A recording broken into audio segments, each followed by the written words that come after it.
We are learning more about the dire humanitarian situation in Gaza as thousands are fleeing what was once a safe zone, the southern city of Rafah.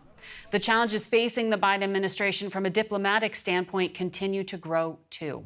Although the U.S. supports Israel's right to retaliate against Hamas for the brutal October 7th attack that killed more than 1,200 people, there are deep concerns about the Palestinian death toll, as even Prime Minister Netanyahu conceded that his forces have, in fact, killed more civilians than members of Hamas. We begin this morning with Secretary of State Antony Blinken, who joins us from the State Department. Good morning, Mr. Secretary. I know military experts say Gaza is as complicated and challenging a battlefield as any modern warfare has seen. But back in December, President Biden said Israel conducted indiscriminate bombing. In February, he said Israel's offensive was over the top.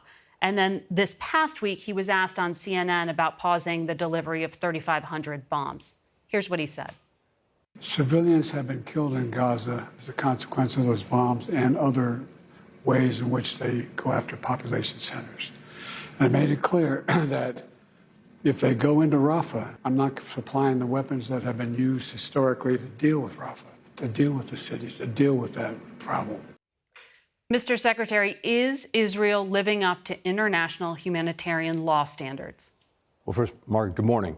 The report that we put out lays out some of the concerns that we've had throughout this period when it comes to humanitarian assistance, particularly the early months after October 7th, and when it comes to the use of weapons, concerns about incidents where, given the totality of the damage that's been done to children, women, men, it was reasonable to assess that in certain instances, Israel acted in ways that are not consistent with international humanitarian law.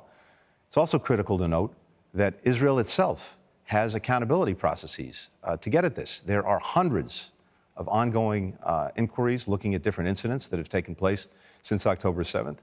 There are criminal investigations that are going forward. Unlike most other countries in the world, Israel has the ability, the means, and the actions to self-correct. But we've been on this every single day. So you have been able then to conclude that Israel has violated U.S. laws and weapon sharing agreements? No, what we've concluded is in the case of the use of weapons, as you said, this is an extraordinarily complex military environment in which you have an enemy, Hamas, that committed the most atrocious terrorist attacks on Israel on October 7th, and then retreats to Gaza, hides behind and underneath civilians in hospitals, schools, mosques, apartment buildings, and that makes it very difficult to determine, particularly in the midst of war, exactly what happened and to draw any final conclusions from any one incident. So we have a number of incidents that we continue to look at to try to get the best possible assessment. The Israelis themselves are doing the same thing. Yeah. Our assessments will be ongoing.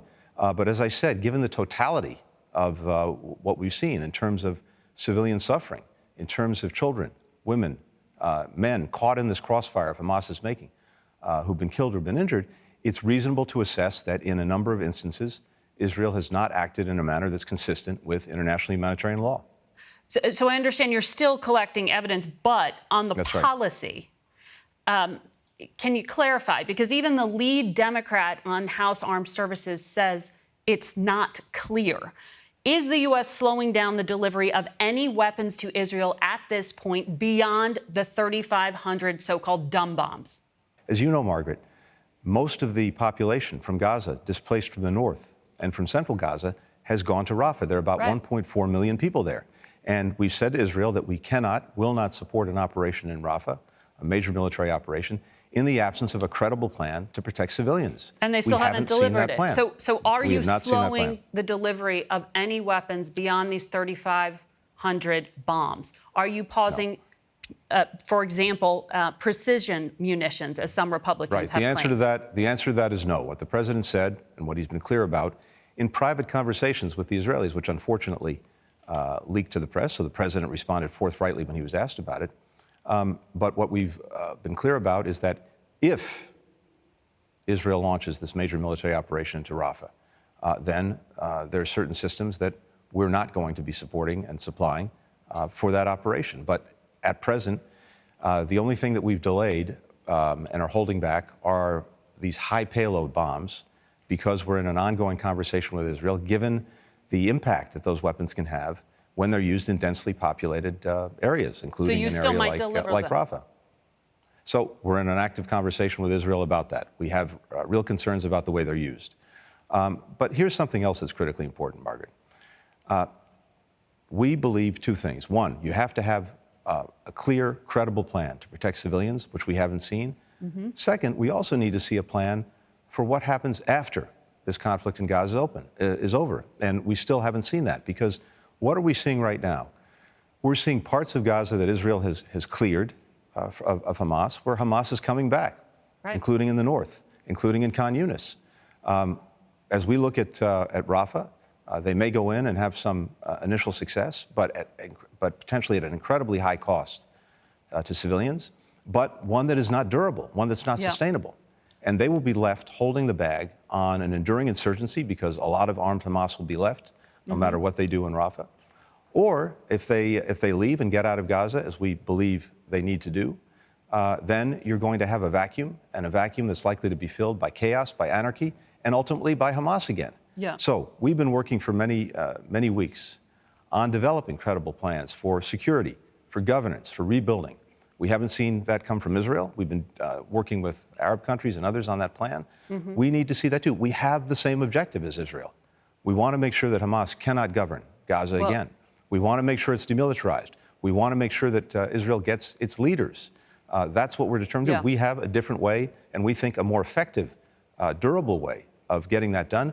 We remain in conversation with Israel about exactly that. Mr. Secretary, your national security memorandum that you signed says Israeli civilian harm mitigation efforts are, quote, inconsistent, ineffective, and inadequate. The prime minister himself said Israel assesses the IDF killed 14,000 terrorists and 16,000 civilians. Does the U.S. share the Israeli assessment that more civilians have been killed than actual terrorists? Yes, we do.